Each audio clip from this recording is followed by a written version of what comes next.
At my wife's family house party, my wife's sister cracked a joke. If your wife cheats on you with her true love, her high school lover, will you whimper? Everyone laughed except me. He's impotent in bed anyway. My wife smirked. I just raised my hot dog and said message received. I moved out that night, cut contact, and vanished. A year later my name is Jack Carter, and at 29 years old, I thought I had this whole marriage thing figured out. See, for 8 long years, I bought into this romantic that marriage was like cement. You know, mix all the right ingredients together, give it time to cure, and boom, you've got something unbreakable that'll last forever. What a load of crap that turned out to be. But hey, hindsight's 20/20, right? Clara and I had been through the ringer more times than I could count. We'd scraped through those brutal early years when we were broker than a joke. Living off instant ramen like it was some kind of gourmet cuisine. I'm talking the cheap stuff, too. None of that fancy cup noodles nonsense. We'd stretch a pack of top ramen into 2 meals if we had to, adding whatever sad vegetables we could afford from the discount bin at the grocery store. Our first apartment was a shoebox with paper-thin walls where we could hear our neighbors' entire life stories whether we wanted to or not. We slept on this mattress that was thinner than a pancake. Probably picked up from some sketchy thrift store that smelled like mothballs and broken dreams. But here's the thing that really gets me now. I thought we were a team back then. I mean, we'd have these knockdown drag-out fights that would go on until the sun came up. Voices hoarse from yelling, throwing around accusations like confetti at a divorce party. Then we'd collapse from exhaustion, make up with desperate kisses and whispered apologies, swearing we'd never let it get that bad again. Rinse and repeat because apparently we were glutton for punishment. Clara used to call me her rock. And man did I eat that up with a spoon. She'd tell people at parties how I was the steady one. The reliable guy who kept her grounded when her head floated off into the clouds with all her big dreams and wild schemes. I wore that badge like it was some kind of medal of honor. Puffing out my chest whenever she'd introduce me as Jack, my anchor. What a naive idiot I was, never realizing that being someone's rock also meant I was about as exciting as watching paint dry. And just as easy to ignore when something more interesting came along. The signs started creeping in so slowly, I almost convinced myself I was imagining things. You know how it goes. Little things that seem insignificant until you string them all together and realize you're looking at a damn tapestry of neglect. Her hand stopped brushing my shoulder when she'd walk past me in the hallway. Used to be this automatic thing, this casual touch that said, "Hey, I see you. I love you." Then one day, I realized it had been weeks since I'd felt that gentle contact. And suddenly, I'm standing there like some kind of pathetic ghost, hoping for scraps of affection. She started smiling more at her phone than at me. And isn't that just a kick in the teeth? I'd walk into a room and catch her grinning at that damn screen. Thumbs flying across the keyboard, completely absorbed in whatever digital conversation was apparently more fascinating than anything I had to say.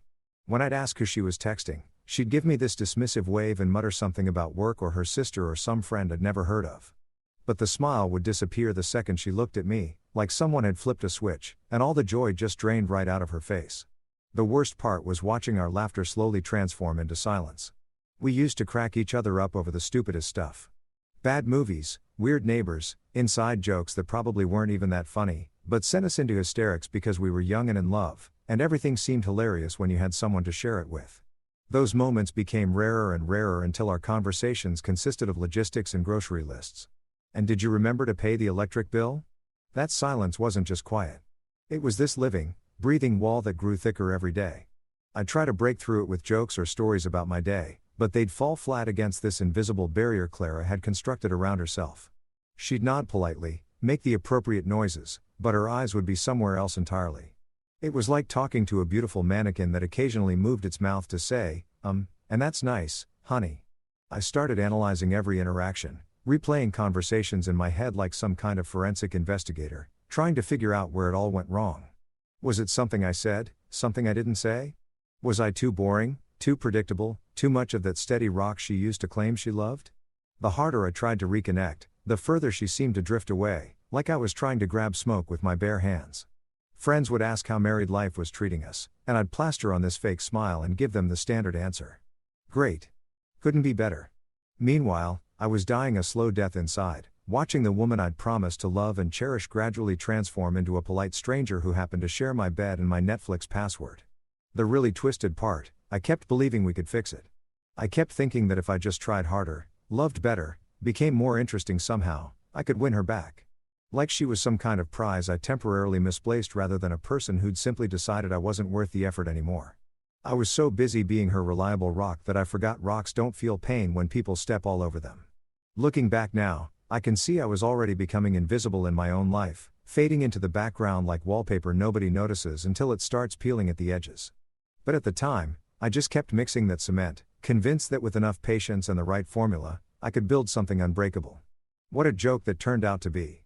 You know what's funny? Everyone thinks yelling and screaming means a marriage is circling the drain. Hollywood's got us all convinced that the moment couples start throwing dishes and slamming doors, it's game over. But let me tell you something I learned the hard way.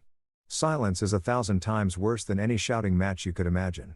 At least when Clara and I used to fight, there was passion behind it. Fire.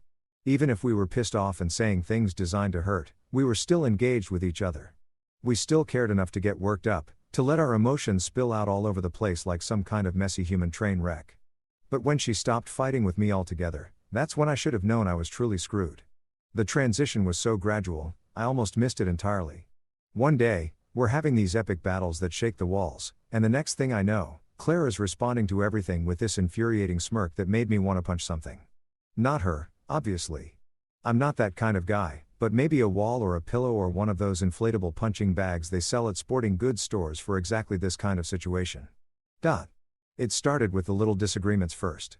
I'd mentioned that maybe we should try a different restaurant for date night. Something other than that overpriced Italian place where the portions are smaller than a toddler's fist and the waiters act like they're doing you a personal favor by bringing you water. Instead of her usual, "But I love their tiramisu," followed by a playful argument about food preferences, I'd get this weird half smile and a shrug that said absolutely nothing and everything at the same time. When I'd ask her opinion on bigger stuff, should we repaint the living room? What did she think about maybe getting a dog? Did she want to visit my parents for Thanksgiving? She'd give me these responses that weren't really responses at all. Whatever you think is best, Jack, I'm sure you'll figure it out. You're the responsible one. Each answer delivered with that same maddening smirk, like she was in on some joke that I wasn't clever enough to understand.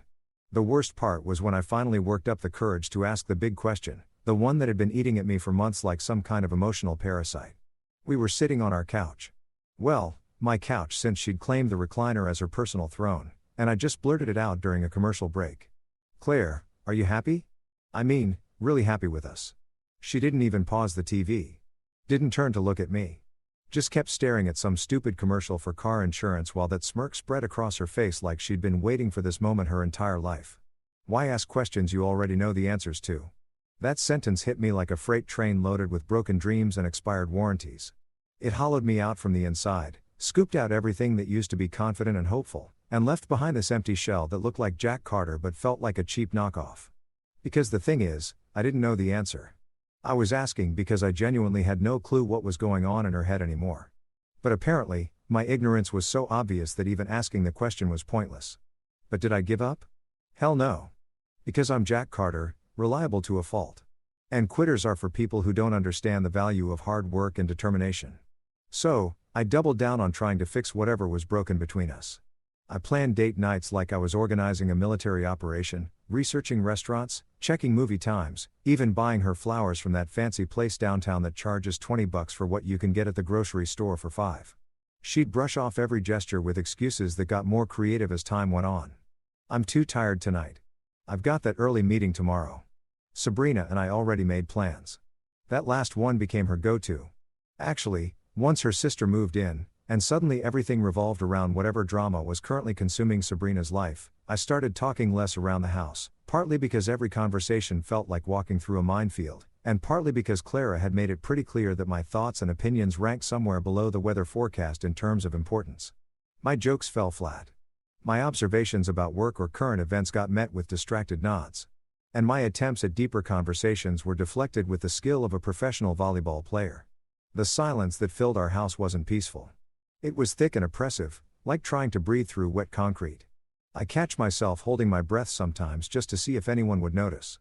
But Clara was always absorbed in her phone or her laptop or some conversation with Sabrina that apparently required whispering and giggling like they were plotting to overthrow a small government that I became a ghost in my own home, floating from room to room without making much impact on anything.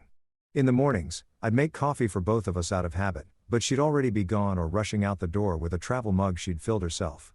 In the evenings, I'd ask about her day and get monosyllabic responses delivered without eye contact. Fine, busy, tired. To everyone else, I was still reliable Jack, the guy who showed up on time, paid his bills, remembered birthdays, and could be counted on to help you move furniture or fix your computer. But inside, I felt like I was disappearing one piece at a time. Like someone was slowly erasing me with one of those big pink erasers we used to use in elementary school. The crazy part was that I kept thinking it was temporary. Like maybe Clara was going through some kind of phase, dealing with stress at work or hormonal changes, or just needing some space to figure things out. I made excuses for her behavior the way you'd make excuses for a friend who keeps canceling plans. Maybe next time will be different. Maybe she'll remember why she used to enjoy my company. But deep down in that part of your brain that knows the truth, even when the rest of you is still clinging to hope, like a life preserver on a sinking ship, I was starting to understand that this wasn't a rough patch we were going through. This was who we'd become. This was our new normal. And it sucked worse than anything I could have imagined. The silence had won, and I didn't even know we were fighting a war. Just when I thought things couldn't get any more awkward in my own damn house, the universe decided to throw me a curveball that would make a major league pitcher jealous. Enter Sabrina, Clara's younger sister. Stage left with enough drama to power a small theater district. Sabrina was 26, fresh out of what she dramatically called the worst breakup in human history. Though, from what I could piece together, it sounded more like her boyfriend got tired of funding her lifestyle and decided to cut his losses. She showed up at our door on a Tuesday evening with 3 oversized suitcases, a house plant that looked half dead, and enough emotional baggage to sink a cruise ship. "I just need somewhere to crash for a few weeks," she announced, breezing past me like I was the doorman instead of the guy whose name was actually on the lease. "Just until I get back on my feet." Famous last words right there. Now, don't get me wrong, I wasn't completely heartless about the situation. Family is family and everyone goes through rough patches. Hell, Clara and I had been through our share of disasters, so I understood the need for a safety net. What I didn't understand was how quickly my own house would stop feeling like mine. Within the first week, Sabrina had somehow managed to colonize every inch of our modest 2-bedroom place. My home office, the tiny spare room where I actually worked to pay for the roof over all our heads, became her personal yoga studio. I'd come home from a long day of staring at code, looking forward to unwinding in my own space, only to find her contorted into some impossible position on a mat that took up the entire floor. "Oh, hey, Jack." She'd chirp upside down and downward dog or whatever the hell that pose was called. Just finishing up my evening flow. The energy in this room is absolutely perfect for my practice. Perfect for her practice, maybe. Terrible for my sanity. My desk got buried under her collection of essential oils, crystals, and self-help books with titles like Manifesting Your Best Life and Healing Your Inner Goddess. My filing cabinet became her dresser overflow. My comfortable office chair, the one I'd saved up for months to buy, was now draped with her sports bras and leggings that apparently needed to air dry in what used to be my sanctuary. But the office takeover was just the beginning. Sabrina's presence spread through our apartment like some kind of invasive species. The bathroom became a war zone of beauty products that I couldn't even pronounce. Where Clara and I used to have maybe 6 bottles total, shampoo, conditioner, body wash, and the basics. Suddenly, every surface was covered with serums, masks, exfoliants, and mysterious potions that promised to do everything from detoxifying your pores to realigning your chakras. I go to brush my teeth and have to move 17 different bottles just to reach the toothpaste. My razor got buried behind some kind of jade roller that Sabrina swore was essential for lymphatic drainage, whatever the hell that meant. The shower looked like a Sephora had exploded in it. And don't even get me started on the laundry situation. Suddenly, every load became an archaeological expedition. Sabrina's clothes were everywhere, draped over chairs, hanging from door knobs, spread across our couch like some kind of fabric installation art. She had this habit of doing laundry, and then just leaving it. What clothes would sit in the washer for days until they started to smell, then she'd rewash them and repeat the whole cycle. "I'm just so busy with my healing journey," she'd explain when Clara would gently suggest maybe putting clothes away. "I can't be bothered with mundane tasks when I'm working on my spiritual growth, right?" Spiritual growth. That must be what they're calling unemployment these days. But here's where things got really twisted. Clara absolutely lit up around her sister. It was like someone had flipped a switch that I didn't even know existed. The woman who could barely muster enthusiasm for a conversation with her own husband suddenly became this animated, laughing, energetic person. Whenever Sabrina was around, they'd spend hours talking about everything and nothing. Sabrina's ex-boyfriend, who was apparently a narcissistic energy vampire. Their childhood memories, celebrity gossip, astrology, you name it. Clara would hang on every word like Sabrina was dispensing ancient wisdom instead of recycled pop psychology she'd picked up from Instagram influencers. The inside jokes started almost immediately. They'd reference things that happened before I came into the picture, or they develop new running gags that somehow always seemed to exclude me.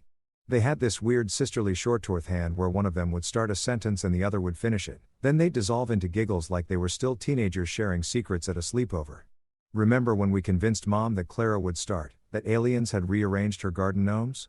Sabrina would finish and they'd both crack up like it was the funniest thing in human history that I'd sit there on my own couch in my own living room feeling like I was watching a show I wasn't invited to be part of. Every shared glance, every burst of laughter, every inside reference drove home the same message.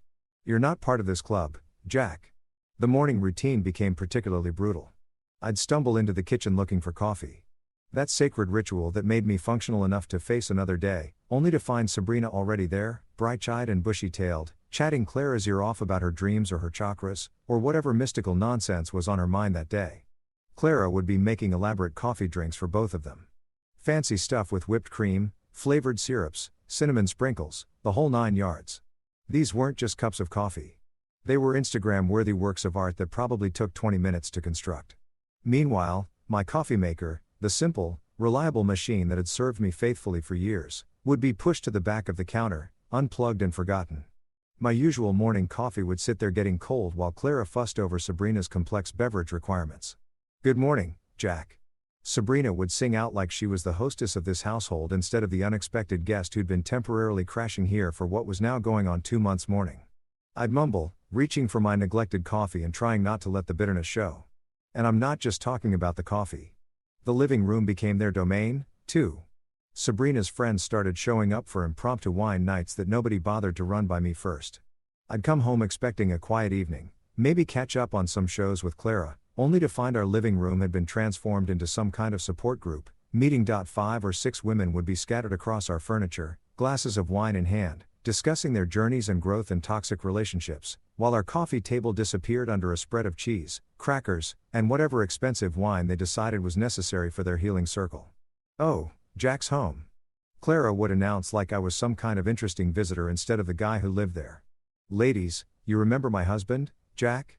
They'd all turn and give me these polite smiles that somehow managed to be welcoming and dismissive at the same time, like I was a friendly dog who'd wandered into their important conversation. "Hi, Jack." They'd chorus, then immediately turn back to whatever earth-shattering discussion I'd interrupted that I realized standing there in my own living room with my cheap work clothes and my tired face that I had officially dropped a rung on the ladder in my own marriage. Hell, I dropped several rungs. Sabrina got the fancy coffee, the attention, the laughter, the late-night conversations. I got the leftovers of Clara's energy if there were any leftovers at all.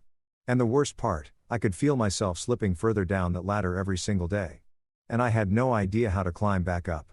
The breaking point came at Clara's family house party. And let me tell you, when the universe decides to kick you in the teeth, it doesn't mess around with subtlety. This wasn't going to be some quiet moment of realization.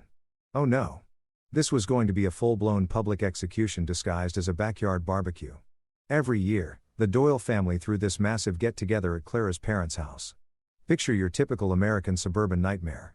A sprawling backyard with a deck that had seen better days, picnic tables covered in checkered tablecloths, and enough folding chairs to seat a small army. Mrs. Doyle would spend weeks preparing like she was hosting the freaking United Nations, making sure there was enough potato salad and coleslaw to feed half the county. This particular Saturday was one of those perfect late summer days that make you forget how much you hate everything. The sun was shining. There was a gentle breeze that kept things from getting too sticky. And the smell of charcoal and lighter fluid hung in the air like some kind of suburban incense. Under normal circumstances, I might have actually enjoyed myself. But these weren't normal circumstances, were they? The whole extended Doyle clan was there. And when I say extended, I mean extended. We're talking about Mr. and Mrs. Doyle, of course, along with Clara's aunts and uncles, cousins I'd met maybe twice in 8 years, old family friends who'd known Clara since she was in diapers, and neighbors who'd somehow earned permanent invitation status through years of borrowing lawnmowers and returning casserole dishes. I should have seen the warning signs from the moment we walked through the back gate. Clara immediately gravitated towards Sabrina, who was already holding court near the drink table, regaling a small crowd with what I assumed was another thrilling installment of her post-breakup spiritual awakening saga. They fell into their usual sister act, finishing each other's sentences, sharing meaningful looks, laughing at jokes that apparently required a secret decoder ring to understand on me. I did what I always did at these things. I grabbed a beer from the cooler, loaded up a paper plate with whatever Mrs. Doyle had deemed acceptable barbecue food, and found a quiet spot where I could blend into the background like suburban camouflage. That's where I was when it happened. Sitting on a folding chair that was definitely not designed for long-term comfort, working my way through a hot dog that had seen better days. When Sabrina decided to provide the evening's entertainment at my expense, she was already half in the bag, which wasn't exactly shocking considering she'd probably started drinking around noon. Sabrina had this way of getting progressively louder and more dramatic as the alcohol kicked in, like someone was slowly turning up the volume on a really obnoxious radio station. The conversation had been flowing around me. Something about someone's new job, someone else's vacation plans, the usual family party small talk that you participate in just enough to be polite. I was actually starting to relax, thinking maybe I could get through this whole thing without any major incidents. That's when Sabrina's voice cut through the background chatter like a rusty knife. "Hey, Jack," she called out loud enough for half the neighborhood to hear. The entire backyard seemed to pause like someone had hit the mute button on a TV remote. "If Clara cheats on you with her true love, her high school boyfriend, will you whimper?" The silence that followed was deafening. I'm talking about the kind of quiet that makes you suddenly aware of every sound. The hiss of the grill, someone's beer bottle clinking against the table, a dog barking 3 houses over. Every single person in that backyard was staring at me, waiting to see how I'd react to being publicly humiliated by my sister-in-law. But Sabrina wasn't done. Oh no, she was just getting warmed up. I looked at Clara hoping, praying for some sign that she was going to shut this down, that she was going to stand up for her husband of 8 years and tell her sister to knock it off. Instead, what I got was something so much worse that Clara's face lit up with this twisted kind of glee, like Sabrina had just handed her the perfect opportunity she'd been waiting for. She looked directly at me and with that same smirk I'd been seeing for months, she delivered the killing blow. "He's impotent in bed anyway." The backyard erupted. I'm not talking about polite chuckles or awkward laughs. This was full-blown hysteria. Uncle Bob nearly choked on his beer. Cousin Sarah was doubled over, wiping tears from her eyes. Mrs. Doyle was covering her mouth with her hand, but I could see her shoulders shaking with suppressed laughter. Even Mr. Doyle, who usually tried to stay above the family drama, was grinning like he'd just heard the joke of the century. They were all laughing at me. Every single person in that yard, people I'd known for years, people I'd helped move furniture and fix computers and remember birthdays for, they were all having the time of their lives watching me get destroyed. That I sat there frozen, my face burning like someone had set it on fire. The hot dog in my hand suddenly felt like it weighed 1,000 pounds. My beer had gone warm and tasteless. Everything around me seemed to be happening in slow motion. The laughter getting louder and more vicious, faces twisted with amusement at my expense. Clara looking absolutely delighted with herself. For a moment, I felt like I was drowning, like I was underwater. And all that laughter was just noise from the surface, distorted and cruel. Part of me wanted to shrink into that folding chair until I disappeared completely. Part of me wanted to run for the gate and never look back. Part of me wanted to scream at all of them to tell them exactly what I thought of their twisted idea of entertainment. But then something shifted inside me. Something went perfectly crystallinely still. I looked at Clara, really looked at her. I saw the satisfaction in her eyes. The way she was savoring this moment like fine wine. I saw how proud she was of her little performance. How much she was enjoying watching me squirm. And in that moment, I understood something fundamental about our relationship that I'd been too blind or too stubborn to see before. This wasn't a woman who loved me, but was going through a rough patch. This wasn't someone who was temporarily lost and would find her way back to us. This was someone who had actively chosen to humiliate me in front of her entire family, who had weaponized our private life for public entertainment, who thought my pain was hilarious. I raised my hot dog slightly like I was making a toast. My voice came out calm and steady, cutting through the laughter like a blade through silk. Message received. Those 2 words hit the backyard like a bomb. The laughter died instantly, cut off so abruptly it was almost violent. Suddenly, everyone was looking uncomfortable, shifting in their chairs, finding fascinating things to stare at in their drinks. The only sound was the grill hissing and popping in the background. I stood up slowly, placed my warm beer down on the nearest table with deliberate care, and walked toward the side gate. I didn't run, didn't storm off in a dramatic huff. I just walked steady and purposeful like a man who had finally figured out exactly where he stood. That I didn't look back. Not once, but I could feel every eye in that yard watching me leave. And I could practically hear their collective realization that the joke had suddenly stopped being funny. Behind me. The silence stretched on, heavy and awkward, like a funeral where nobody knew quite what to say. Perfect. That night, I didn't sleep. Hell, I didn't even try. Sleep was for people who had something to wake up for. And I'd just discovered that everything I thought I was waking up for had been a lie wrapped in 8 years of self-deception. That I sat in my car in the driveway for what felt like hours, engine off, just staring at the house that was supposed to be my home. Through the living room window, I could see Clara and Sabrina on the couch, probably dissecting the evening's events like a couple of vultures picking over roadkill. Every so often, one of them would laugh, and I'd wonder if they were still getting mileage out of their public execution of my dignity. Around midnight, I finally went inside. They'd moved their little post-mortem party to Clara's bedroom. I could hear their voices through the door, punctuated by occasional bursts of laughter that felt like nails on a chalkboard. I stood there in the hallway for a moment listening to my wife and her sister bond over my humiliation. And something inside me just broke. Not in a dramatic explosive way, but more like a dry branch that's been under pressure too long. One final stress and snap. Clean break. No going back. That I made my way to the bathroom and stared at myself in the mirror. The guy looking back at me was a stranger. Red-rimmed eyes, shoulders slumped like he was carrying the weight of the world. The kind of defeated expression you see on people waiting in unemployment lines. When had I become this pathetic? When had I turned into the kind of man who would sit there and take that kind of abuse in front of an audience? But here's the thing about rock bottom. It gives you perfect clarity about exactly how far you've fallen. And sometimes, if you're lucky, it also shows you the way back up. I spent the next few hours in a weird kind of focused trance, like I was operating on autopilot while my conscious mind watched from somewhere outside my body. I moved through our apartment systematically, gathering everything that mattered, everything that was actually mine rather than ours. 2 duffel bags was all it took. 8 years of marriage and my entire independent existence fit into 2 pieces of luggage. Clothes obviously enough for a couple weeks. Nothing fancy. My laptop and all the work files I'd need to keep the freelance gigs going. Important documents, birth certificate, social security card, passport, insurance papers, all the bureaucratic proof that Jack Carter existed as something more than just Clara's disappointing husband. The emergency cash was hidden in a shoe box in the back of our bedroom closet. $3,000 in 20s and 50s that I'd been squirreling away for years.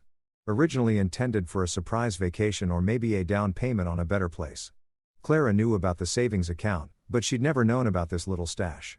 Good thing, too, because it was about to become my lifeline. I moved quietly, careful not to wake the dynamic duo, who were probably still in there planning my next public humiliation. Every item I packed felt like a small declaration of independence.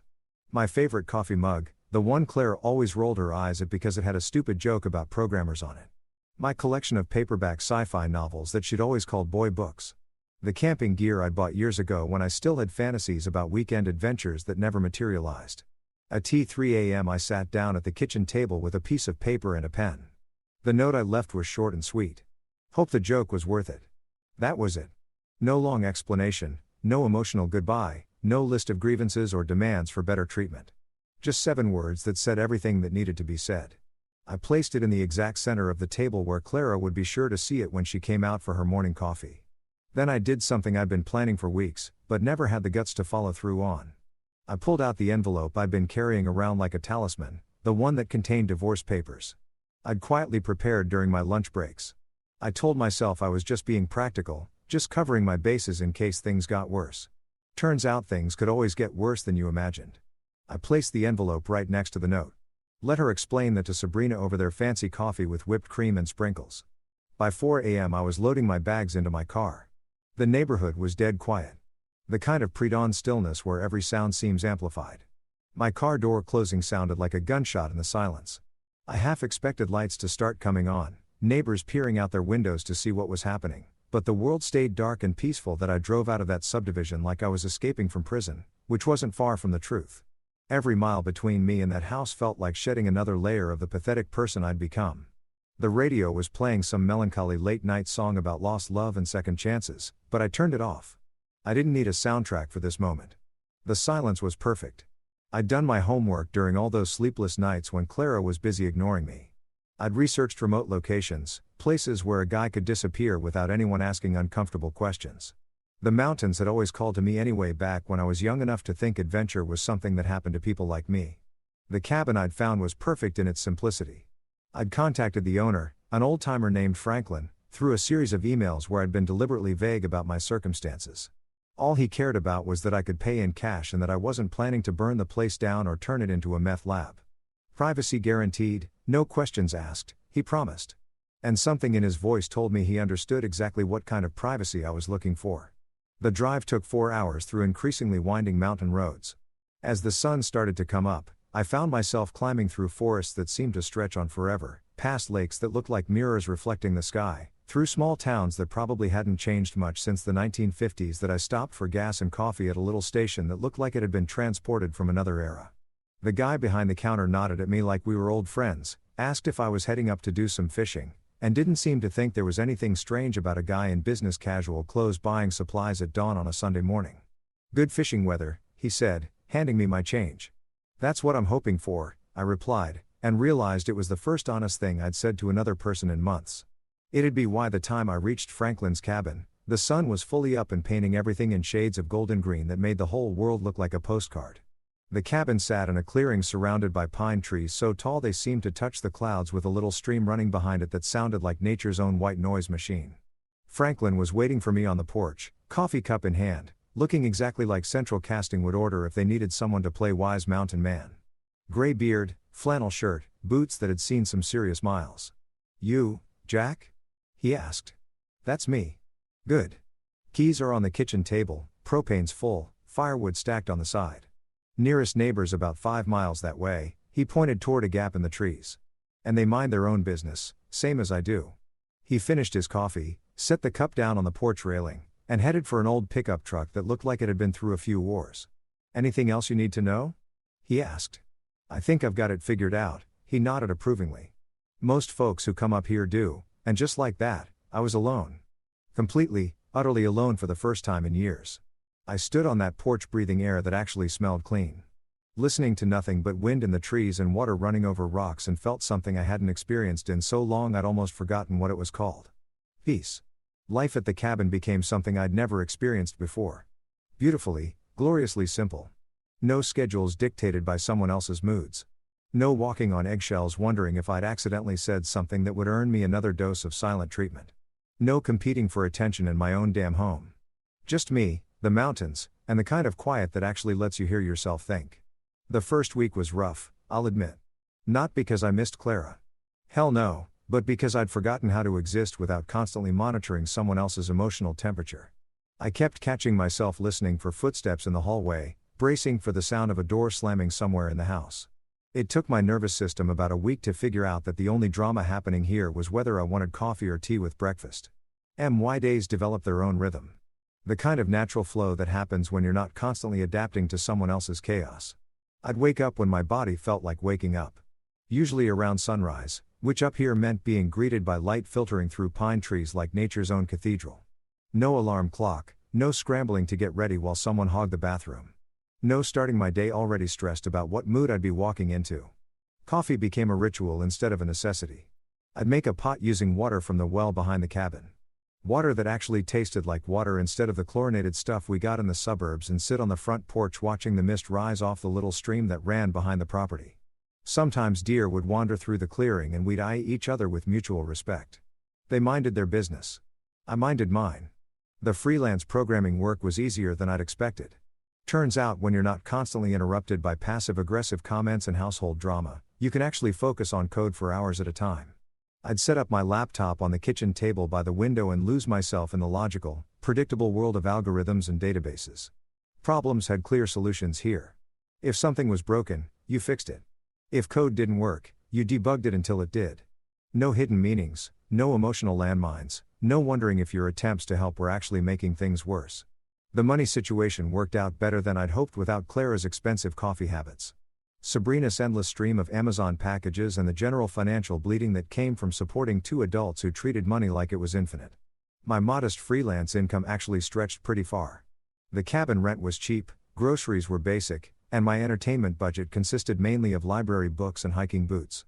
Speaking of hiking, Jesus, I'd forgotten what it felt like to actually use my body for something besides sitting in front of a computer and absorbing emotional punishment.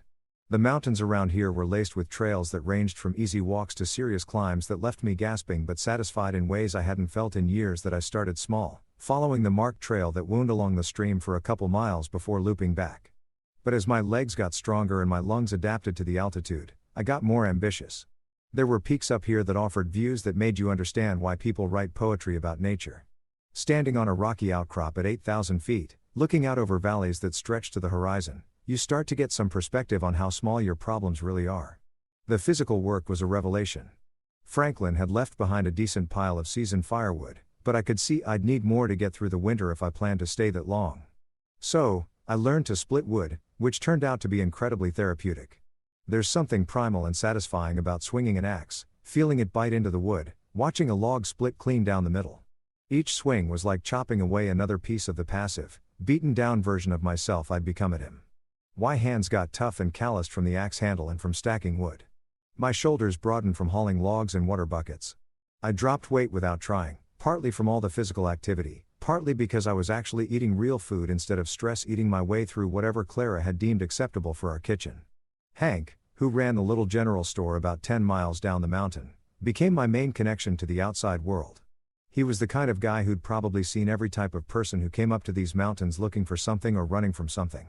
He never asked questions beyond you finding everything you need and how's that cabin treating you? I'd drive down once a week for supplies and we'd have these comfortable conversations about practical things, weather patterns, which trails were in good shape, whether the old logging road was passable after the recent rain. Hank had opinions about everything but kept them to himself unless asked directly. He'd nod approvingly when I started buying actual food instead of just canned goods and instant meals. Man's got to eat real food if he's going to do real work, he'd say, ringing up my purchase of fresh vegetables and decent meat. The evenings were when the real healing happened. I'd built up a routine of cooking an actual dinner. Nothing fancy, but real food prepared with attention instead of just fuel to get through another day. I'd eat by lantern light because there's something about electric lights that feels too harsh when you're trying to decompress from civilization. After dinner, I'd read by the fire. Franklin had left behind a collection of books that ran the gamut from classic literature to survival guides to philosophy. I worked my way through authors I'd always meant to read, but never had time for when my evenings were consumed by navigating Clara's moods and Sabrina's drama. There's a particular kind of silence you get in the mountains at night. It's not the absence of sound. There are owls calling, wind moving through the trees, the stream babbling in the background, but it's the absence of human noise, human conflict, you realize how much energy you've been spending just processing other people's chaos that I'd sit there by the fire, book in my lap, and actually think about things, not worry about them or stress about them, just think. I thought about who I'd been before I met Clara back when I had opinions and preferences and plans that weren't filtered through someone else's approval. I thought about what I wanted from life beyond just surviving each day without getting emotionally beaten down. For the first time in years, I remembered what it felt like to be content. Not ecstatically happy, not in love, not chasing some dramatic high, just quietly satisfied with where I was and what I was doing. I wasn't Jack the disappointing husband, or Jack, the convenient target for someone else's frustrations. I was just Jack, a guy who split wood and wrote code and hiked trails and read books and went to bed when he was tired instead of when someone else decided the evening was over. The best part was the complete absence of performance anxiety. I didn't have to be charming or entertaining or useful to anyone. I didn't have to monitor my words for potential offense or gauge someone else's mood before speaking. I could just exist without commentary or criticism or passive-aggressive suggestions for improvement point. One evening about 2 months in, I was sitting on the porch after a particularly good day. I'd finished a coding project that paid well. Hiked to a new lake I'd been meaning to explore and made a dinner that actually tasted like something a competent adult would prepare. The sun was setting behind the mountains, painting everything in shades of orange and purple that no camera could capture that I realized I was smiling. Not the forced performative smile I'd gotten used to wearing around Clara, but an actual genuine expression of contentment. I couldn't remember the last time that it happened. That's when I knew I wasn't just hiding out up here. I was actually building something. A life that was mine, shaped by my choices, lived at my pace. For the first time in years, I was exactly where I wanted to be. 3 months into my mountain exile, curiosity finally got the better of me. I'd been living in this blissful bubble of digital silence. But let's be honest, even the most dedicated hermit eventually wonders what kind of storm they left behind. It was like having a scab you shouldn't pick at. But the temptation becomes irresistible. The drive down to town felt longer than usual, probably because I was dreading what I might find. I'd gotten comfortable with my new reality where the only emails I received were work-related and the only drama in my life involved whether to take the North Trail or the South Trail for my afternoon hike. But reality has this annoying habit of tracking you down, even when you're doing your best to avoid it. The public library in town was one of those small town institutions that looked like it hadn't been updated since the Carter administration. And I'm talking about Jimmy Carter, not me. Fluorescent lights that hummed like angry bees, computers that took about 5 minutes to boot up, and that particular smell of old books mixed with industrial strength cleaning products that all libraries seem to have. That I found an empty terminal in the back corner as far from the librarian's desk as possible. Not that I was doing anything illegal, but something about logging into my old email felt vaguely illicit, like I was sneaking back into a house I'd already moved out of. My inbox was a digital crime scene. 67 unread messages, most of them from Clara, with subject lines that told the whole story of her emotional journey over the past 3 months. It was like reading the stages of grief played out in Gmail notifications. The first batch sent within hours of my disappearance were pure rage. Where the hell are you? This is ridiculous, Jack. You can't just run away like a child. Call me now. I could practically hear her voice through the screen. That particular tone she used when she was pissed off, but trying to maintain some semblance of moral high ground. The messages themselves were masterpieces of deflection and blame shifting. According to Clara's version of events, I was being overly sensitive and dramatic. The party incident was just a joke that I'd blown completely out of proportion because I couldn't take a little teasing. Everyone thinks you're being ridiculous, she wrote in one particularly charming message. Sabrina feels terrible about the whole thing, but you're making it into this huge deal when it was just family having fun. Right. Family having fun. Because nothing says fun like publicly humiliating your spouse in front of 30 people. As the days passed and I didn't respond, the tone shifted from anger to manipulation. Clara had always been a master at this particular art form. The subtle guilt trip disguised as concern. I'm worried about you, Jack. This isn't like you. Whatever's going on, we can work through it together. I miss my husband. Please come home so we can talk. These messages were particularly nauseating because they were written like she was the victim in the situation. Like I was the one who'd done something wrong by refusing to stick around and be her emotional punching bag. She'd managed to completely rewrite history in her own mind, transforming herself from the aggressor into the abandoned wife whose husband had inexplicably vanished without cause. But it was the third phase that really showed me who Clara had become, or maybe who she'd always been. And I'd just been too blind to see it. When emotional manipulation didn't work, she moved on to practical concerns. I can't pay the mortgage alone. The insurance company needs both our signatures. Your student loan payment bounced. Please at least call me. I need your help with the finances. There it was laid out in black and white. After 3 months of radio silence, after all the anger and guilt trips and fake concern, what Clara really missed about me wasn't my companionship or my love or even my presence. What she missed was my wallet and my organizational skills. That I kept scrolling through the messages, watching her desperation increase with each passing week. The grammar got sloppier, the tone more frantic. She'd clearly figured out that I wasn't just taking a weekend to cool off. I was actually gone and I wasn't coming back to clean up her messes. Mixed in with Clara's increasingly unhinged messages were a few emails from Maya, our mutual friend, who'd somehow managed to stay neutral during our relationship's slow-motion car crash. Mia's messages were refreshingly honest and gave me the outside perspective I needed on what was happening back in civilization. According to Maya, my disappearance had created a domino effect that was still toppling pieces 3 months later. Turns out I'd been the invisible glue holding together more than just my marriage. I'd been managing Clara's father's construction accounts, keeping track of the Byzantine mess of invoices and payments that kept his small business afloat. I'd been running the books for Clara's mother's online boutique, handling everything from inventory tracking to tax preparation. Hell, I'd even been auto-paying Clara's student loans because she could never remember when they were due. Without me quietly handling all the behind-the-scenes financial stuff, their whole family's economic ecosystem had started collapsing like a house of cards in a hurricane. Mr. Doyle's construction business lost 3 major contracts because nobody could find the paperwork for ongoing jobs. Invoices went out late, payments got missed, and clients started looking for more reliable contractors. The man who'd laughed the loudest at my public humiliation was now scrambling to save a business he'd built over 20 years. Dumb Mrs. Doyle's boutique was even worse.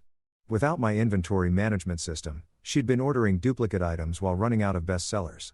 Her bookkeeping was such a disaster that she'd missed several tax deadlines and was now dealing with penalties and interest charges that were eating into what little profit she had left. Maya mentioned that Mrs. Doyle had actually asked Clara if there was any way to get Jack to help with the books, just temporarily. The irony was so thick you could cut it with a knife. The same people who'd found my humiliation so entertaining were now discovering exactly how much work I'd been doing behind the scenes. Work they'd taken for granted because I'd never made a big deal about it. But the real kicker was Clara herself. According to Maya, my dear wife was drowning in debt and bureaucracy. The mortgage payments were behind, the utilities had been shut off twice, and she'd maxed out both credit cards, trying to keep everything afloat. She'd tried to take over the financial management herself, but quickly discovered that staying organized requires more than just good intentions. She keeps asking me if I've heard from you, Maya wrote. I think she's finally starting to understand how much you were doing that she never noticed. She's definitely not the same person who was making jokes at that party. I leaned back in the uncomfortable library chair and stared at the screen. Part of me, a very small, petty part, felt a certain satisfaction at learning that my absence had consequences. For years, I'd felt invisible and unappreciated, like I could disappear tomorrow and nobody would notice. Turns out, I was half right. They hadn't noticed my contributions until they were gone. But boy, they were noticing now. The bigger part of me, though, just felt tired. Tired of being angry. Tired of carrying around resentment like a heavy backpack. Tired of defining myself by what other people had done to me. I'd spent 3 months building a new life. And dwelling on the wreckage of the old one felt like a step backward that I closed the browser without responding to any of the messages. Whatever was happening back in the suburbs wasn't my problem anymore. I'd filed the divorce papers. I'd left the note. I'd made my position clear. If Clara wanted to reach me, she had my lawyer's contact information. The drive back up the mountain felt like returning to sanity after visiting a psychiatric ward. With each mile of elevation, the weight of other people's drama lifted off my shoulders. By the time I reached the cabin, I'd already started forgetting the details of Clara's messages. I had firewood to split and code to write and trails to explore. The past could take care of itself. A year later, I was splitting firewood behind the cabin when I heard a car engine struggling up the gravel road. The sound was wrong. Too much grinding, not enough power, like someone was pushing an old sedan way beyond its comfort zone on mountain terrain. I paused mid-swing, axe suspended above my head, listening to the engine cough and whee its way closer. Nobody came up here by accident. The road to Franklin's cabin wasn't on any GPS system, and you had to make several deliberate turns off increasingly sketchy back roads to find it. Whoever was driving up here knew exactly where they were going, which meant they were looking for me specifically. My first thought was that maybe it was Franklin coming to check on his property or collect rent. But Franklin drove a pickup truck that sounded like it could climb mountains in its sleep. Not whatever piece of automotive desperation was currently struggling up my driveway. The car that finally emerged from the tree was a beat-up Honda Civic that looked like it had seen better decades. The paint had faded to that particular shade of gray that used to be some other color, and I could hear something rattling in the engine that definitely wasn't supposed to be rattling. It pulled up next to my truck and sat there for a moment, engine ticking as it cooled down. Then the driver's door opened and Clara stepped out that I almost didn't recognize her.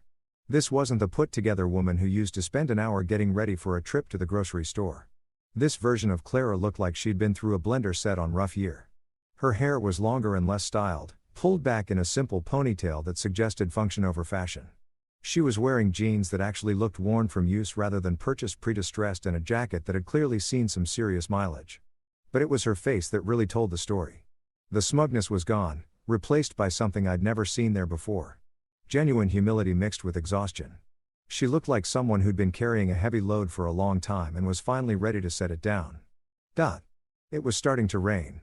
One of those mountain storms that comes out of nowhere and immediately soaks everything in sight. Clara stood next to her car for a moment, getting drenched like she wasn't sure she had the right to approach my porch without permission.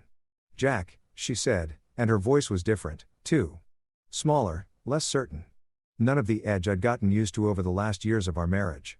I stuck the axe in the chopping block and walked over to the porch, not exactly inviting her up, but not telling her to leave either. She followed, water dripping from her hair, clutching a manila envelope that was getting soaked in the downpour. "I brought the signed divorce papers," she said, holding up the envelope like a peace offering. "Everything's finalized. I'm not here to beg you to come back." That caught me off guard. I've been preparing for some kind of emotional manipulation. Maybe another attempt to guilt me into fixing her financial disasters. But this Clara seemed different, deflated in a way that suggested she'd already accepted defeat. "Then why are you here?" I asked, settling into one of the wooden chairs Franklin had left on the porch. After a moment's hesitation, Clara took the other chair, still clutching the wet envelope. "I'm here to say I'm sorry," she said, and the words came out like they'd been stuck in her throat for months. "I destroyed the best thing in my life. And I need you to know that I know that." I didn't say anything, just waited. In my experience, when someone finally decides to tell the truth, the best thing you can do is let them get it all out without interruption. I've been in therapy, she continued, staring out at the rain instead of looking at me. For about 6 months now, Dr. Martinez, she's helped me understand some things about myself that I didn't want to face. She was quiet for a long moment, gathering her thoughts or maybe her courage. I let Sabrina poison me against you, she said finally. That's not an excuse, just an explanation. She was jealous of what we had, of how stable you were, how reliable. She couldn't stand that I had something she didn't, so she started picking at it, making little comments about how boring you were, how you never did anything exciting. Clara wiped rain from her face, though it was hard to tell if it was just rain. I should have shut her down. I should have defended you. Instead, I started seeing you through her eyes. Started focusing on everything you weren't instead of everything you were. And the more I pulled away, the more you tried to fix things, which just made me more irritated because I thought you were being needy. She let out a bitter laugh that had no humor in it. God, Jack, you were trying to save our marriage, and I was annoyed that you cared enough to try. What kind of person does that make me? I could have answered that question, but I didn't. She was doing fine figuring it out on her own. That night at the party, she continued, when Sabrina made that comment about you whimpering, I had a choice. I could defend my husband of 8 years, or I could go for the cheap laugh, and I chose the laugh. She finally looked at me then, and I could see she was crying, though. The rain made it hard to distinguish tears from raindrops. I chose the laugh, Jack. I threw away 8 years of marriage for a 30-second joke that wasn't even funny. And the worst part is, I felt proud of myself afterward, like I'd won something. The rain was coming down harder now, drumming on the porch roof and creating a curtain of water around us. We sat there in our bubble of sound. Two people who used to share everything now sharing one last honest conversation. Dr. Martinez helped me understand that I'd been treating you like my emotional dumping ground for years. Clara said, every time I was frustrated or scared or feeling small, I'd take it out on you because I knew you'd absorb it without fighting back. I mistook your kindness for weakness, your stability for boring predictability. She paused, seeming to choose her words carefully. I turned you into my punching bag and then I resented you for letting me hit you. How up is that? Pretty up. I agreed, speaking for the first time since she'd started talking. I know apologies don't erase scars, she said. I know I can't undo the damage I did, but I needed you to know that I understand what I lost. Not just the financial support or the household management or all the practical stuff you did that kept our lives running smoothly. I lost the only person who ever loved me enough to put up with my worst impulses.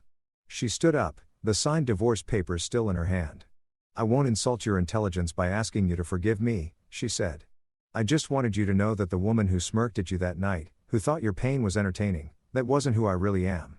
Or maybe it was who I'd become, but it's not who I want to be anymore. She set the envelope on the small table between our chairs. You deserve better than what I gave you, Jack. You always did. I hope you find it. She walked back to her car through the rain, moving like someone who'd finally set down a burden they've been carrying for too long. I watched her drive away, the sound of her struggling engine fading into the distance until all I could hear was rain on the roof and water running in the gutters. That I sat there for a long time after she left, holding the divorce papers, thinking about closure and forgiveness and the strange relief that comes from finally hearing someone acknowledge the truth. Clara was right about one thing. Apologies don't erase scars, but sometimes they help you understand that the scars have already healed and you're stronger than you thought. The storm passed the way mountain storms do, leaving everything clean and new. I went back to splitting firewood and for the first time in over a year, I wasn't angry anymore. I was just free. The full scope of the fallout didn't become clear until Maya decided to spill the tea about 6 months after Clara's rain-soaked confession visit. Maya had always been the kind of friend who stayed connected to everyone's drama without getting personally invested in it. Sort of like a war correspondent for suburban disasters.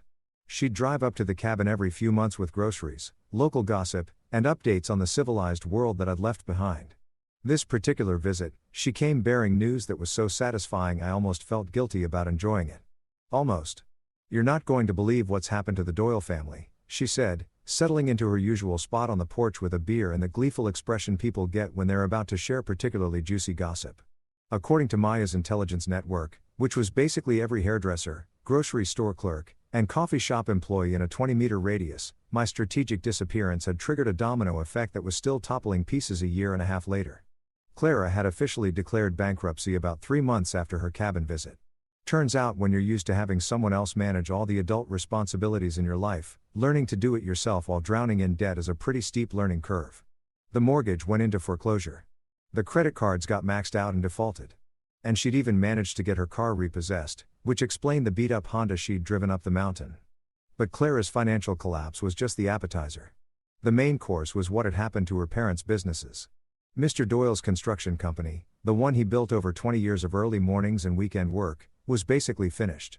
Without my meticulous record-keeping, he'd lost track of project timelines, material orders, and client payments. The chaos had started small but snowballed quickly. "Remember the Henderson renovation?" Maya asked, referring to a big job that Mr. Doyle had been working on when I vanished. "Jack. He ordered the wrong windows 3 times because nobody could find the original specifications. By the time they figured it out, the Hendersons had hired a different contractor and sued for the deposit. It got worse. A commercial job at the new shopping center had fallen apart when Mr. Doyle couldn't provide the insurance documentation on time. Another client fired him when they discovered he'd double-ordered materials and tried to charge them for the mistake. Word travels fast in the construction business, and pretty soon, nobody wanted to hire a contractor who couldn't keep his paperwork straight. He's basically down to small handyman jobs now," Ma said, fixing leaky faucets and painting bedrooms. The man who used to have 6 guys working for him is now working alone out of his garage. Mrs. Doyle's boutique had suffered an even more spectacular collapse. Without my inventory management system, she'd managed to create a retail nightmare that would have been impressive if it weren't so completely avoidable. She ordered 50 summer dresses in January and no winter coats until March. Maya laughed. Then she forgot to track returns, so people were bringing back items she didn't even remember selling. The IRS got involved when she missed quarterly payments because she couldn't figure out how much tax she owed. The boutique had officially closed its doors about 8 months after I'd left. Mrs. Doyle had tried to sell the remaining inventory at a massive loss, but even that had backfired when she discovered half of it was damaged from poor storage. The final insult came when she found out she owed the shopping center 3 months of back rent because she'd been calculating the lease payments wrong. "She's working at Target now," Maya said, shaking her head. "Customer service. The woman who used to talk about her entrepreneurial spirit is asking people if they found everything they were looking for." But the real cherry on top of this disaster Sunday was what had happened to Sabrina, the architect of my public humiliation. After the party, when word had spread about how spectacularly the Doyle family's finances had imploded following my departure, Sabrina had quickly become the family scapegoat. Everyone remembered her drunk commentary about my potential whimpering, and they'd started connecting dots between her influence on Clara and the subsequent destruction of their little empire. "Nobody wants to be around her anymore," Maya explained. "She's like a walking reminder of how badly they screwed up. CL's cousins won't return her calls.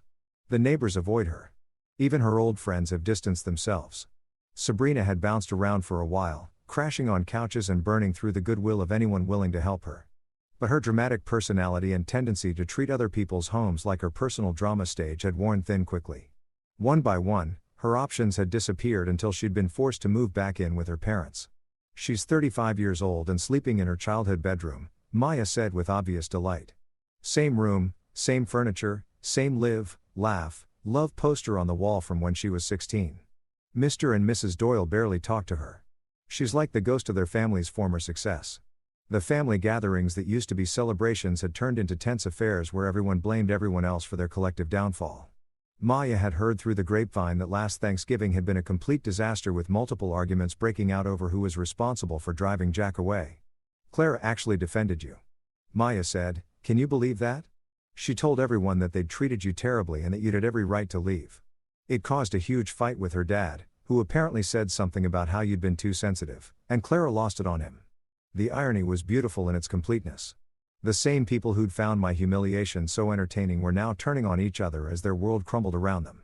The party that was supposed to be a fun family gathering had become the moment that marked the beginning of their collective downfall. "The best part," Maya continued, clearly saving the most delicious detail for last, "is that they keep talking about you like you're some kind of criminal mastermind who planned this whole thing. Like you somehow orchestrated their financial collapse from your secret mountain lair." She gestured around at the simple cabin, the chopped firewood, the basic setup that represented my new life. "They can't accept that they just took you for granted and didn't realize how much you were holding together behind the scenes. They'd rather believe you're some kind of vengeful genius than admit they treated their most reliable family member like garbage." I leaned back in my chair, watching the sun set behind the mountains, and tried to summon some sympathy for the people who'd made my life miserable for years. I came up empty. "You know what the funny thing is?" I said to Maya, "I didn't plan any of this. I just left. Everything that happened after that was entirely their own doing. That's what makes it so perfect. Maya replied. You gave them exactly what they said they wanted. A life without boring, reliable Jack. Turns out boring and reliable were the only things keeping their house of cards from collapsing. We sat there in comfortable silence, watching the day fade into evening. Somewhere down in the valley, the Doyle family was probably having another tense dinner, stepping carefully around the wreckage of their former lives, trying not to mention the elephant in the room that used to manage their finances and keep their world running smoothly. Up here in the mountains, I was grilling a simple dinner and planning tomorrow's hike. I'd never felt more content in my life. Sometimes the best revenge is simply living well while your enemies destroy themselves. 2 years have passed since I walked through that side gate at the Doyle family barbecue. And I'm sitting here on my porch watching the morning mist rise off the mountains, thinking about how one moment of clarity can change everything. It's funny how the worst day of your old life can become the doorway to the best chapter of your new one. I bought Franklin's cabin when he decided to retire to Arizona. Too many winters up here for these old bones, he'd said. But I suspected he'd been planning this transition all along. Maybe he saw something in me that first day that told him I was going to be more than just a temporary renter. The paperwork was simple. Franklin wasn't the type of guy who believed in complicated legal maneuvers when a handshake and a fair price would do the job. Oh, now I'm a homeowner again. But this time it's different. This place belongs to me in ways that suburban house never did. Every improvement I make, every piece of firewood I split, every trail I clear, it's all mine, shaped by my choices and my labor.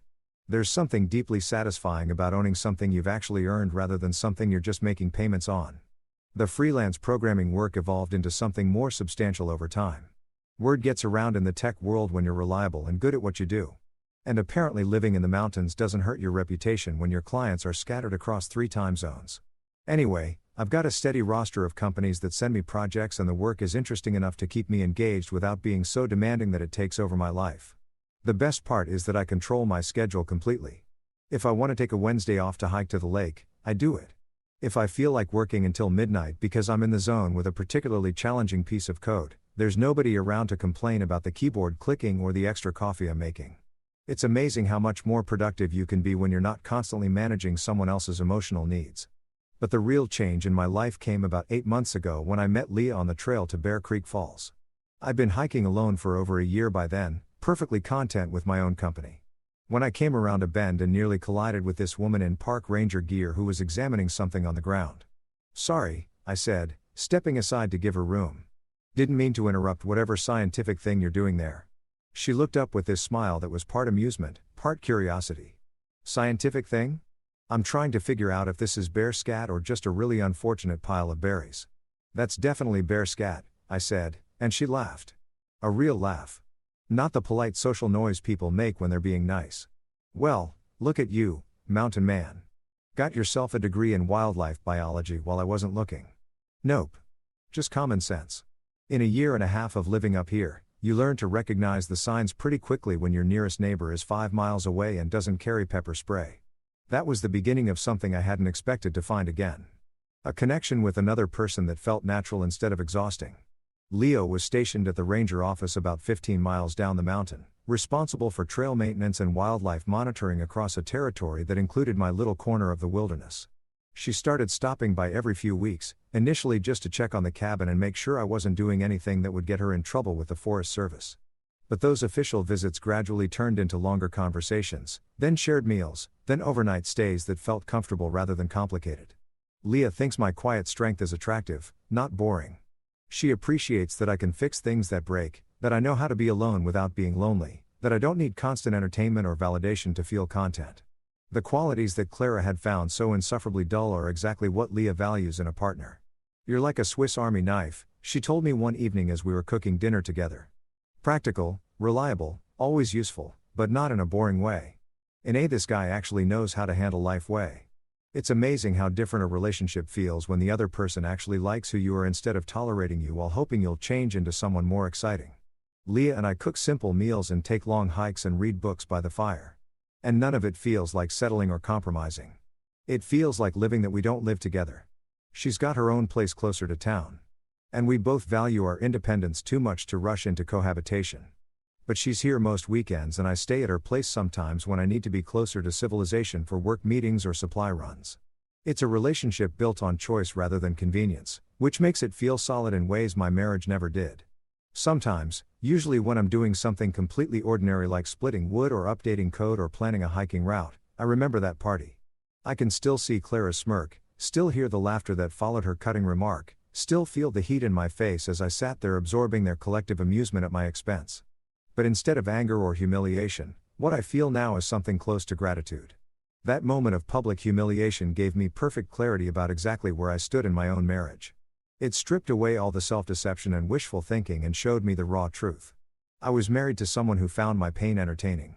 Walking through that side gate was the beginning of everything good in my current life. If Clara hadn't shown me exactly who she was that night, I might have spent years more trying to save something that was already dead. I might never have discovered what it feels like to be genuinely appreciated rather than merely tolerated. The divorce was finalized months ago without any drama. Clara signed the papers. We split what little assets remained after her financial collapse. And that was it.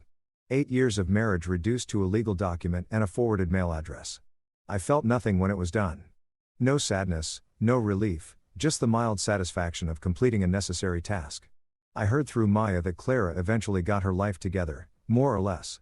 She's working as a bookkeeper for a small accounting firm, living in a modest apartment, and apparently doing well in therapy. I'm genuinely glad she found some stability, though I have no desire to be part of it. The Doyle family has largely faded into irrelevance as far as I'm concerned. They're still dealing with the consequences of their collective choices. Still probably wondering how their stable family structure collapsed so completely after one party. I don't think about them much anymore, except occasionally when Maya brings news that reminds me how much better my life is now than it was when I was trying to earn their approval. I've learned the difference between being useful and being valued. And I'll never confuse the two again. I've learned that some bridges are worth burning if they're leading to places you don't want to go. Most importantly, I've learned that the worst thing that can happen to you sometimes turns out to be the best thing that could have happened to you. These days, I wake up in a place I chose with work I enjoy next to a woman who thinks I'm exactly who she wants to be with. I make my own coffee, plan my own days, and go to bed when I'm tired instead of when someone else decides the evening is over. I never looked back through that gate, and I never will. The peace I found on the other side was worth every moment of humiliation it took to find it.